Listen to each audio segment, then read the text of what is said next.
Hey everybody, welcome to Talking Hockey Sense. It's episode 102 of the podcast, and do not adjust your computer screens, your TV sets.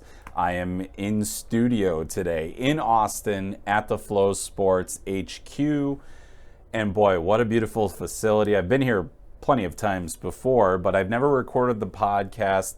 Really excited to do it, and if you are not watching the podcast, well, you have no idea what I'm talking about, but thank you for listening.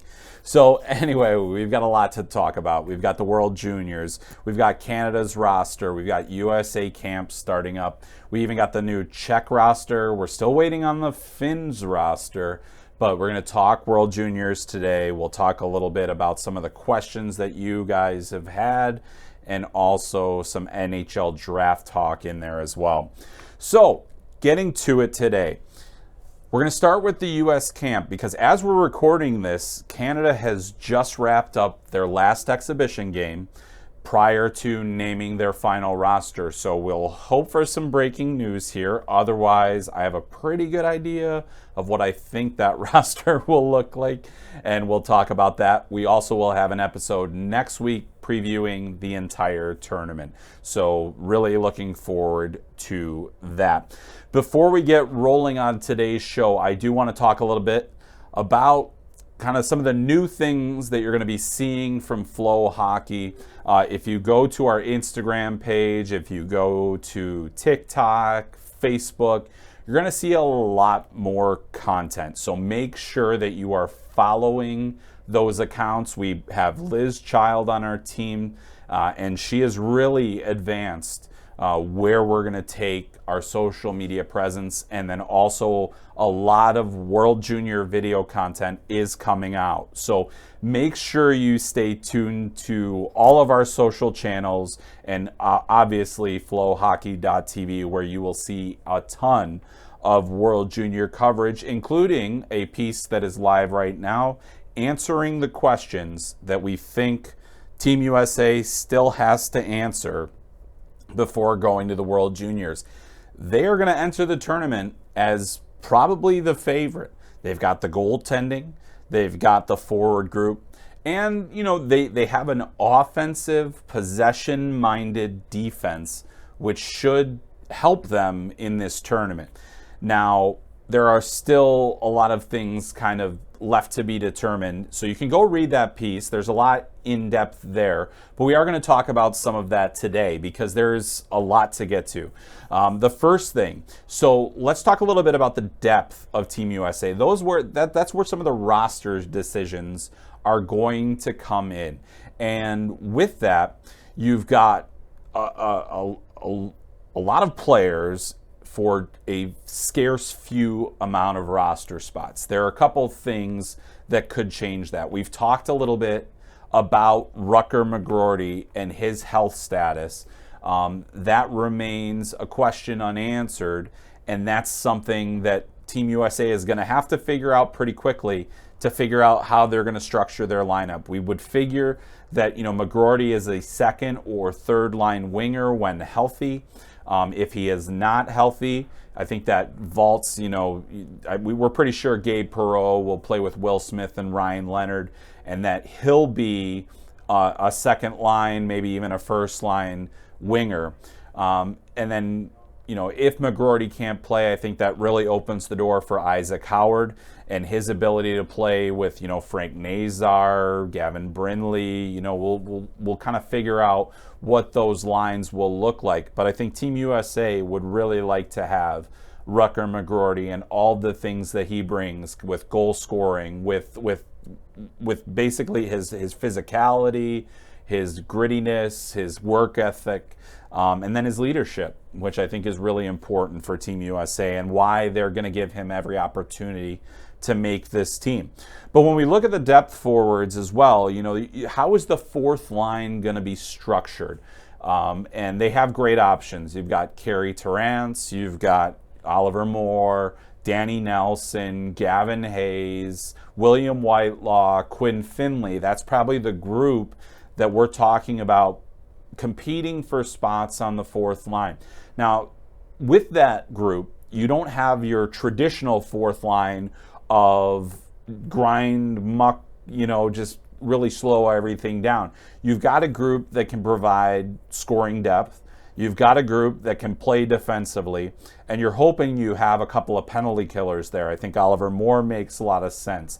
I think you look at Gavin Brindley, he'll probably be one of the primary penalty killing forwards on this team.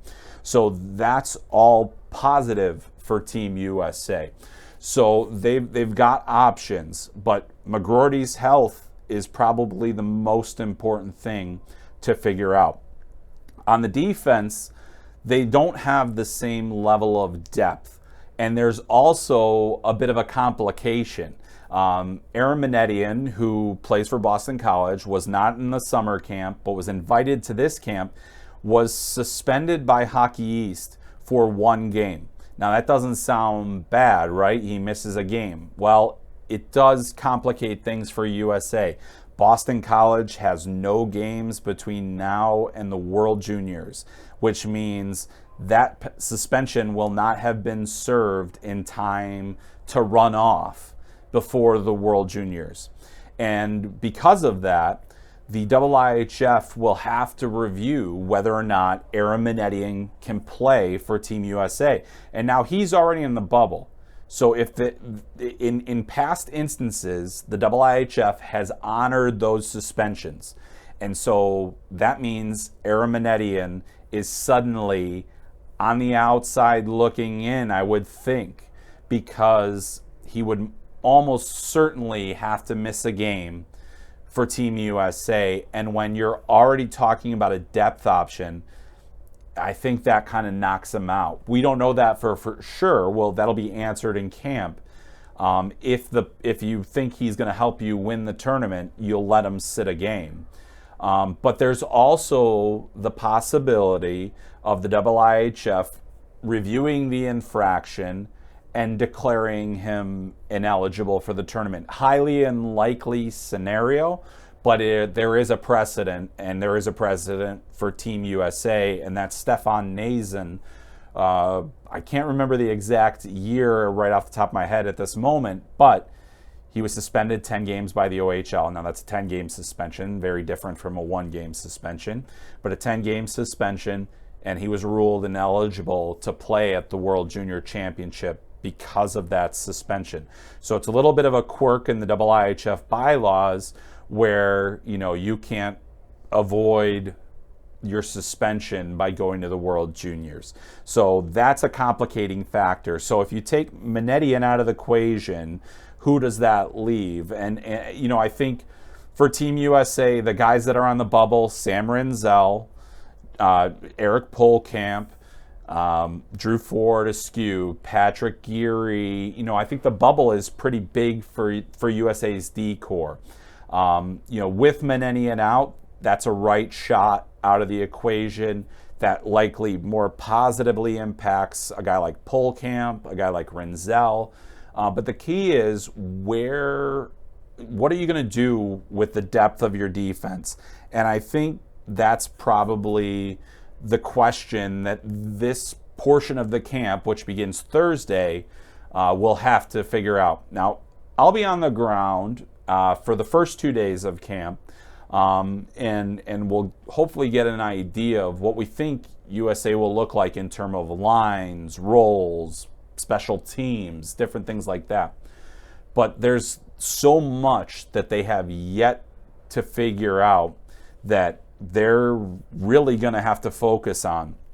So, as Team USA gets through this camp, I think we'll see a little bit more clarity in terms of what that's going to look like. But regardless of how the roster looks, we're talking about the deepest forward group of any country in this tournament, and we're talking about maybe the best goaltending tandem. And which of those two guys, we talked about it last week, which of Trey Augustine and Jacob Fowler will be the guy? And that is something that we will wait to find out, and we'll see if we get any clarity in camp. But, having two guys that you can trust in that situation. And you also have to remember Trey Augustine is eligible to return for a third World Junior Championship next year. This is Jacob Fowler's one and only chance to play for Team USA, and you have to figure he's going to want to prove himself and prove that it should be him that's the number one when you've got Trey Augustine, who was the incumbent starter. So very fascinating to see where all that goes. So we're still waiting on word at this point about Canada's World Junior roster. We have some ideas of what that will look like ultimately. And so we're going to talk a little bit in the hypothetical, a little bit more than we talked last week. So before I got on the show today, there was a little bit of a rumbling in the scouting community, and you never know exactly how certain that is, but some rumbling that the possibility for Canada adding one of or both of Matthew Poitras from the Boston Bruins and Zach Benson from the Buffalo Sabres was still on the table as of yesterday. We won't know that until the roster is named.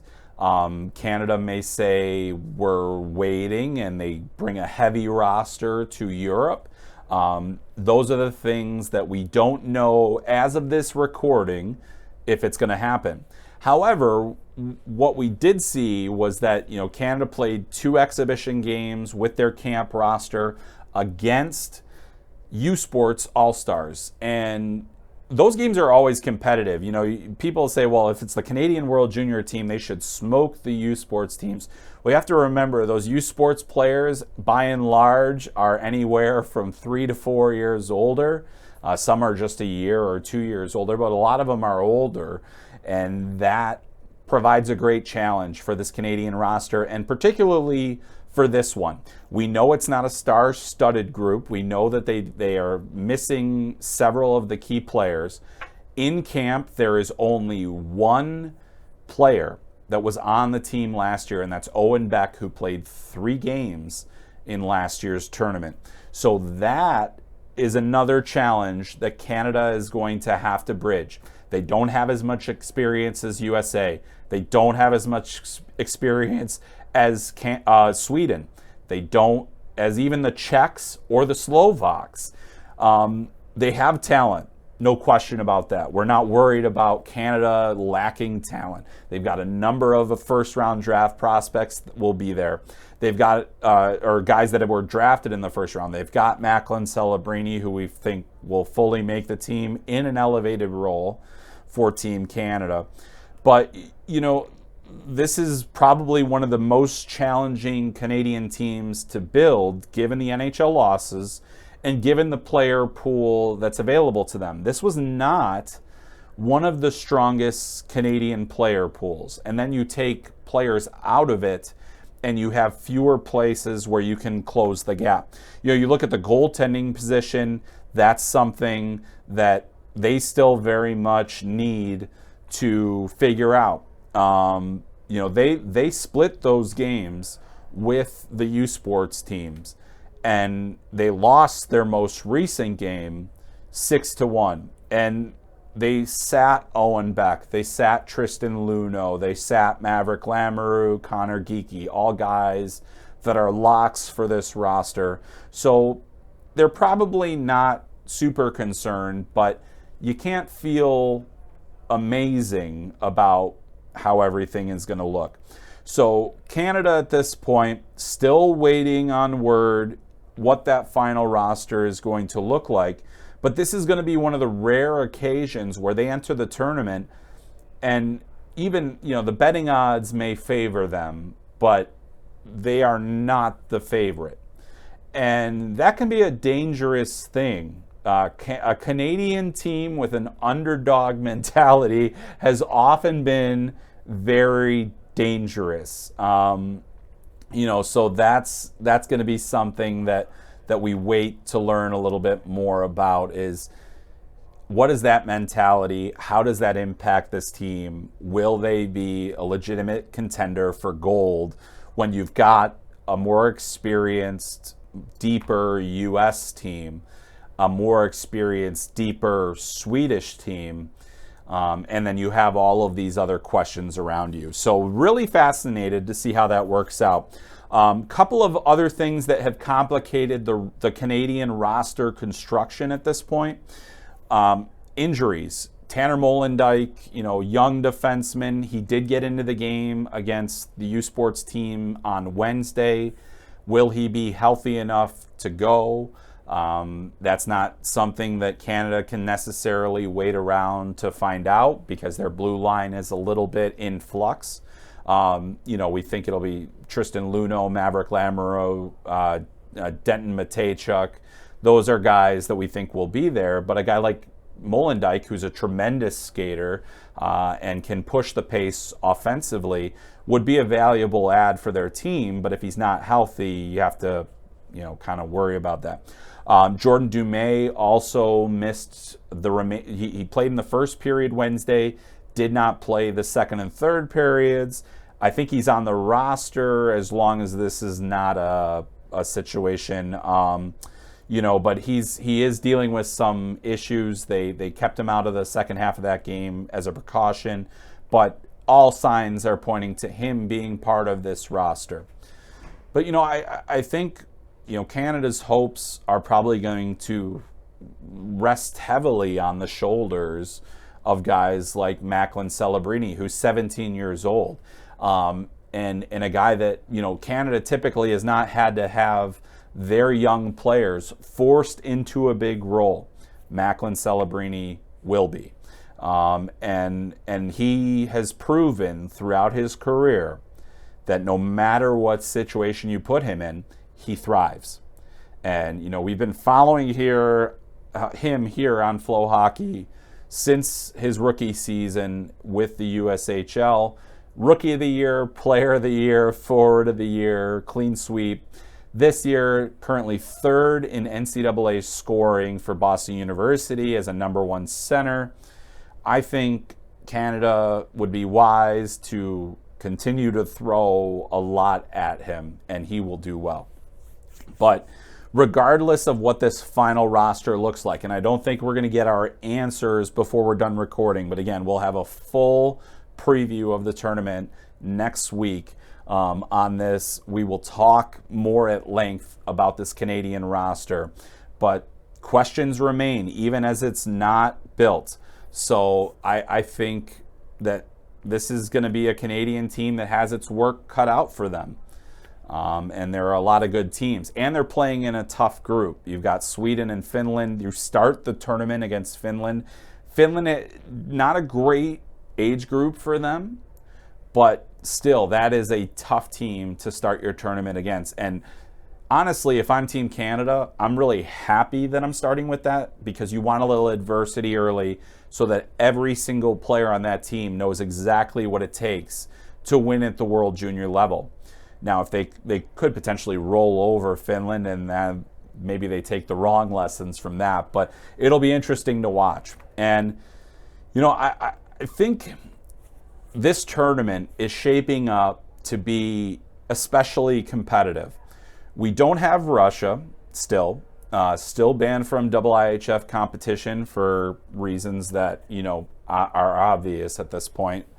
But, we've talked about how taking one team like that out has really limited the competitiveness of the tournament. But what it has done is it's opened the door for more countries to claim a medal. And last year we saw Czechia win silver. And the Czechs are going to be bringing a roster that should be competitive. I don't think it's as good. It's definitely not as good as it was last year. But some key factors that we now know about the Czech roster: Yuri Kulik is on the team. Huge add. One of the most important players in the age group. Matthias Sapovaliv, who was outstanding last year at the World Juniors. He's going to be a big part of that team. Edward Shala, the Seattle Kraken prospect, he's on that roster. So you're looking at that could be the number one line for the Czechs. And that might be enough. That might be enough. We've seen it in previous World Juniors where if you have a line or a player that is going, you have a chance. And the Czechs have had experience with that. There was the 2018 World Juniors where they had, they didn't end up medaling, but they came pretty close. They had Filip Zadina and Martin Necas, and those guys dominated, and it gave the Czechs a chance. So this year, they've got that. I think they've got great goaltending in Michael Hrabal, who's played well at various stretches of the season in UMass. It's a big stage for him, but he's a big goalie. He's got a lot of skill. So I like where they're going with that group. So you've got a very talented top line. You've got an adequate defense, but you're losing two of your best players from last year's team because of age, David Juracek and David Spacek. And then you've got Adam Juracek, who is a young player, but an exceptional young defenseman, likely first round and high first round pick in this year's draft. And so there's a lot to like about that Czech team, and that's going to be a threatening team. We talked about last week, Slovakia, another threatening team. They have talent. They've got Dalibor Dvorsky. They've got Adam Guyon in net. They've got a lot of pieces where you say that team could medal. And they have, as we mentioned, both of those teams have more World Junior specific experience for this endeavor. So really excited to get to Sweden to see what all this looks like. The fact that it's all in Gothenburg, it's all contained. We're going to get a chance to see a lot of the teams and see them just through the preliminary round, through the medal round, and we'll have a real good idea of where things go. So, the other thing that I wanted to touch on about the rest of the field is I really do feel that this is a pretty open competition. I don't think Switzerland, Norway, Latvia, though Latvia is not, this is a good birth year for them.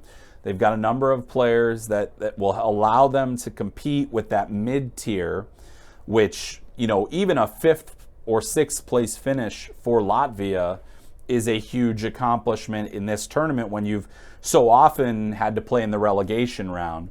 I don't think, they're a huge risk of that, but it'll be interesting to watch. And the Swiss, this is a year where they're going to have to prove themselves once again with fewer players that are, of the caliber that will allow them to compete with the top tier teams and maybe even the mid-tier teams. So it just feels like anything can happen in Sweden, and I cannot wait to see what that looks like. So we don't, normally we would have a lot of questions and get to your questions.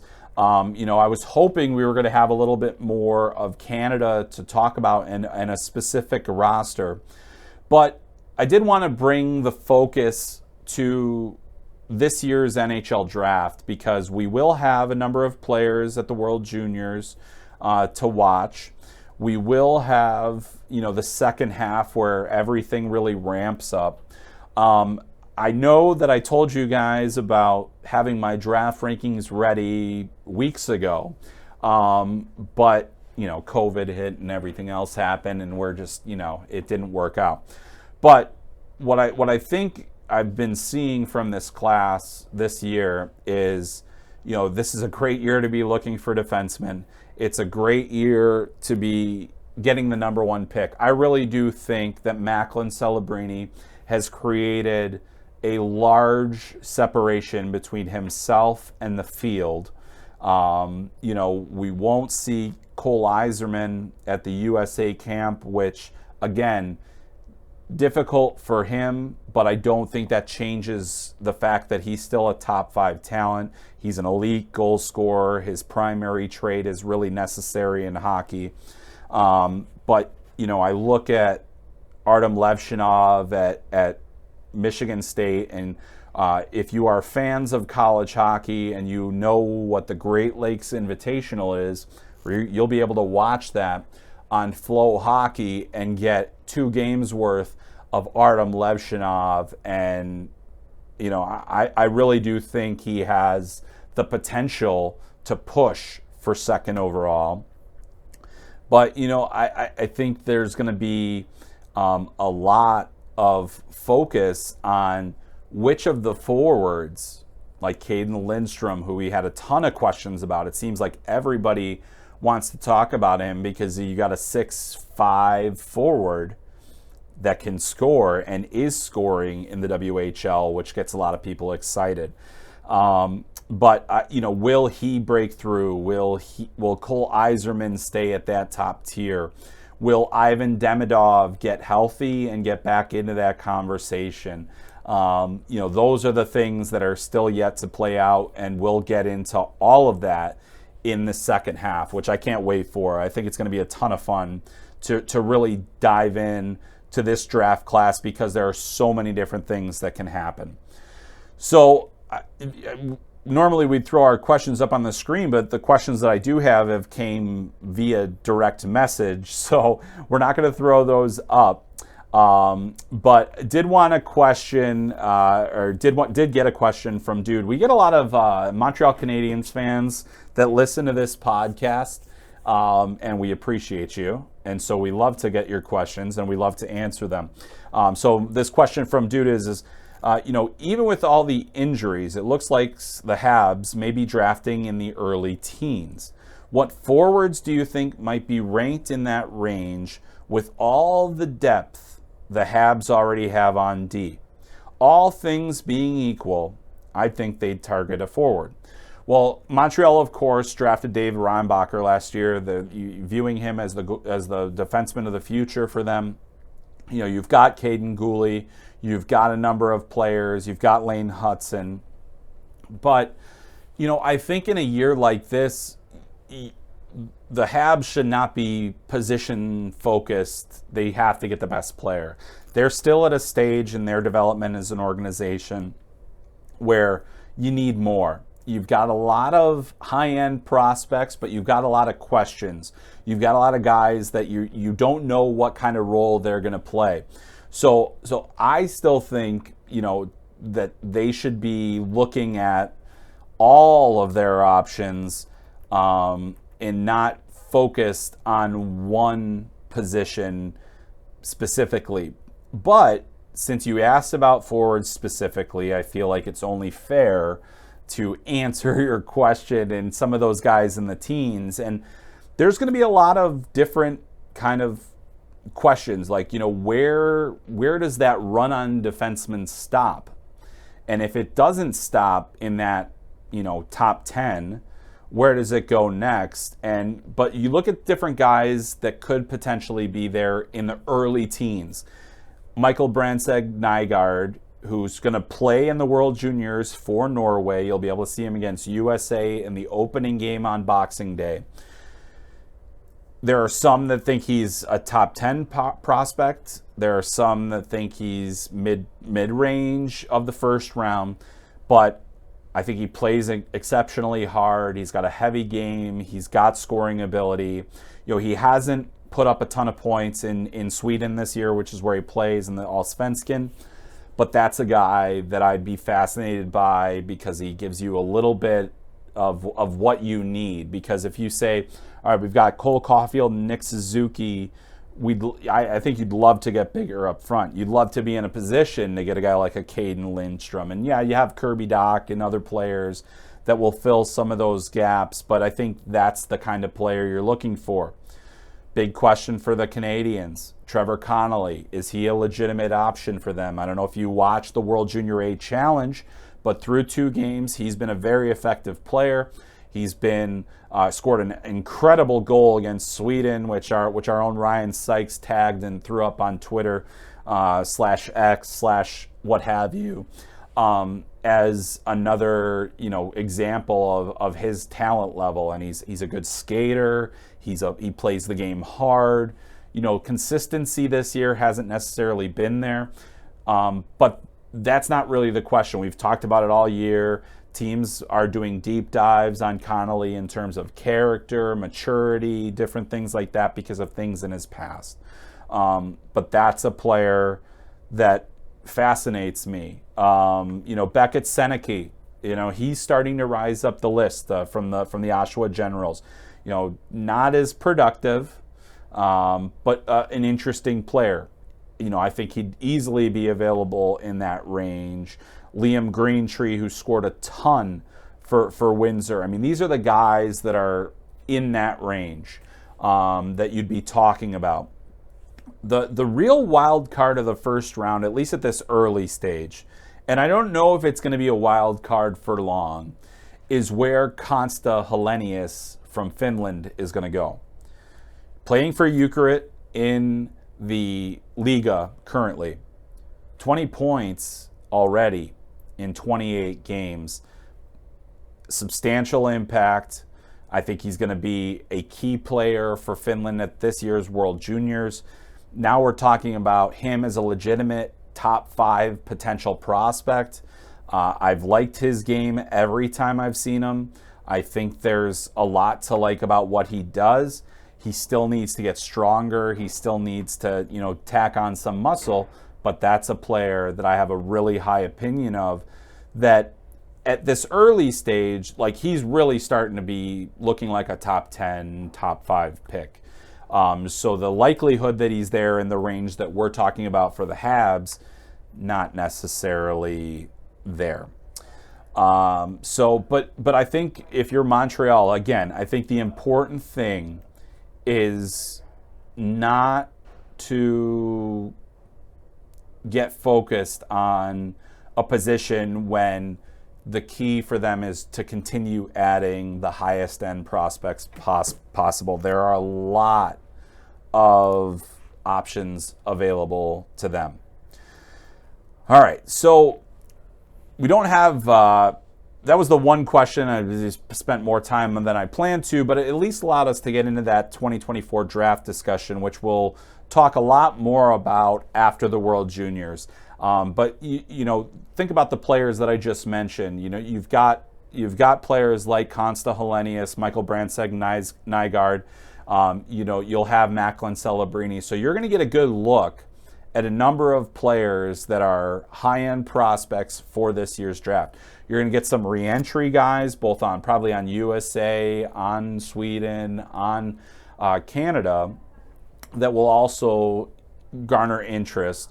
And then while this is going on, we've got the World Junior A Challenge happening in Canada. All players that you can watch the rest of the season on FloHockey. All the Canadian players, with the exception of a couple, play in CJHL leagues that you can watch on FloHockey. Team USA, entirely made up of USHL players. So if you want to get a better handle on the 2024 NHL Draft, if you want to know players in the first round, players down into the all rounds, get on FloHockey, subscribe.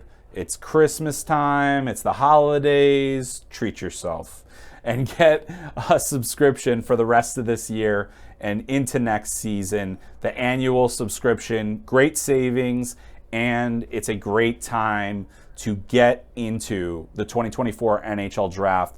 I've seen some incredible action from the BCHL, the OJHL. You can just sit down on your laptop in front of your TV for hours on end and watch the USPHL during the day. You could watch, the Ontario Junior Hockey League at night, the ECHL. You've got so many options available to you. And stay tuned for some more content coming your way around all of those leagues. And as I mentioned, make sure you are following FloHockey across social platforms. We're everywhere. We've got tons of stuff coming. We've got a lot more World Juniors coverage coming. So FloHockey.tv, the Flow Sports app, all of our social media. If you're not following yet, get there now. And while you're at it, if you haven't yet, make sure you're subscribed to this podcast. You can always watch us on YouTube, and you can also watch us on FloHockey.tv or via the Flow Sports app. So get those subscriptions in now and enjoy our coverage throughout the rest of the World Juniors, the NHL Draft, the season at large. So much coming in the second half. And make sure you join us next week for our World Junior Championship preview episode. We will go team by team.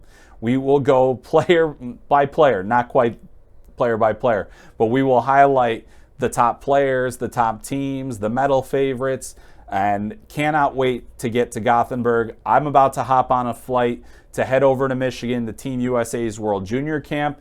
Check out all of my dispatches from there, but lots more to come. Hope you guys have a great rest of your week. We'll talk to you next week. My name is Chris Peters. This is Talking Hockey Sense. We'll catch you next time.